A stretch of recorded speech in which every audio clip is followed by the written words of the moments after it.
Yes, I see that there are a few questions in the chat box, but I just wanted to go back a little for translation, and because I heard that you both talking before the session about how fun it was and how the translation process went, and I was curious to know about how was it, and also what part Kalaf took in on it, if it was like a mutual effort or not. I would like to hear about it from Danny and maybe from Kalaf as well, if you don't mind. Um, Thanks, Gabriel. So the first stage of the process was like any other translation, I guess, that I translated the book that existed and I asked the author 150,000 questions, and then I sent the author a draft to read, and he read it kindly and commented and suggested things and so on. Um,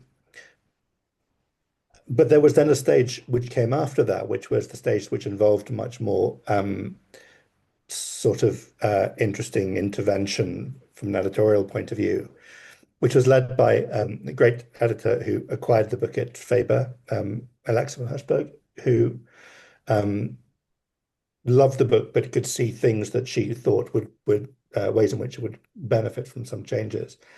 Um, and I think Kalaf should talk a little bit about the things that he did to change it. And part of it was cutting a few things where, this bit of history of music is interesting, but there's too much of it at this point because we have a bit of narrative pace. So this is not a good time to put a paragraph of history, however interesting it is. And part of it is also, I think, if I remember right, was to do with making some of the things Kalaf was referring to this that were kind of chronologically more chaotic and making them a little bit more linear and presenting them in a more kind of conventional linear way. Um, but actually, Kalaf then did all the work. He did the rewriting. He wrote new little bits directly into English, if I remember rightly. And so I got to sit on the sidelines and watch for that bit, which was even better. Um, Kalaf, would you say, Kalaf? I'm curious. I'm just going to throw in a question of my own while we're on the subject, and I wonder, Kalaf, if you can reflect on the ways in which, like, you change the book because the English speaking market expects different things and is Uh, comfortable with different things, whatever. But also, can you say something about the ways in which you changed it? Because I said this earlier, I think you also were getting better and better as a writer and could maybe see things that you could do differently now. yeah, absolutely. Alexa was very kind, because uh, she she asked me like really careful because and I know this is like a sensitive topic for a lot of writers. If how open I would be if I would consider editing some of the parts, and maybe she didn't expect me going so radical in some aspect, but I definitely felt two things about this novel, at least the original, that made me consider editing as we end up doing it. One is it's a book that came when, and maybe today, even this is also a reality, we write very little about our, let's say, culture. We write about politics, we write about history, but uh, a country like Angola that has music as the most like the most prominent culture force doesn't have really essays being written and published and spread out across the Lusophone world as the historical novels as Agualusa, Pepetela, or even Onjaki that has a more of a modern and contemporary look into Angolan history. Um, so I felt like I had to do this job and put a lot of information that yes is absolutely unnecessary for the rhythm of the book, but I also took that opportunity because I also wanted to inspire my fellow Angolans to find like interest on writing about our favorite songs or about our favorite clubs or about our favorite music genres per se. Um, and yeah, so I had to put that in. And then when I was writing, also something that I noticed is that Portugal knew very little about the African diaspora. Yeah, like for even my publisher Zeferino Coelho, he lives uh, he lives in the center of Lisbon and he goes to work near Amadora, Afonelos. Yeah, and he goes to Isedza all the time. And he said, like, I have no idea what's going on the sides of Isedza, which is the road that crosses from Lisbon to Cascais, oh, sorry, to Sintra.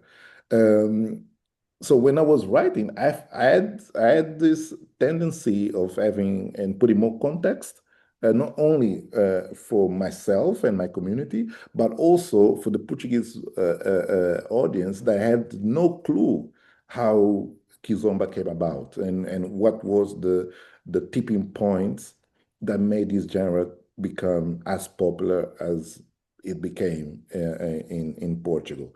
So when Alexa received the first draft, she said, "Yes, very interesting, but yeah, write me an essay. Write me something that you can indulge on those historical aspects of the thing, but a novel needs to be a novel. Do you really need all of this information?" And then I was asking like, is it okay, to cut that out? And she said, "It's your book. You can do whatever you want." And then came the second question, which was a feeling that I had in the beginning. I felt that the book was rushed.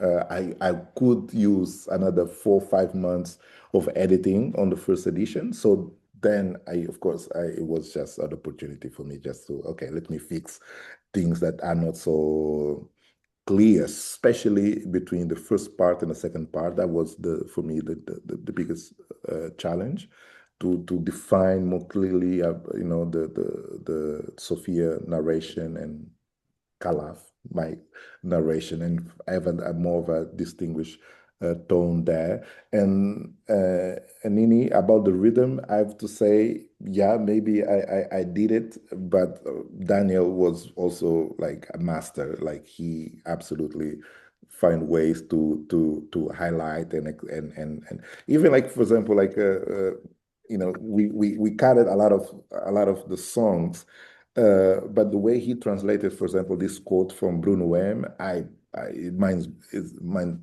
I yeah, it's my favorite because every time I pick up this book, I just go to this quote and way just to explain like how masterful translation Daniel did with this book because it's almost impossible to translate this and keep the rhyme and keep the energy and keep the meaning of this, like quando o cano das armas se cala, o kuduro também fala, porque a voz tem mais poder que a bala.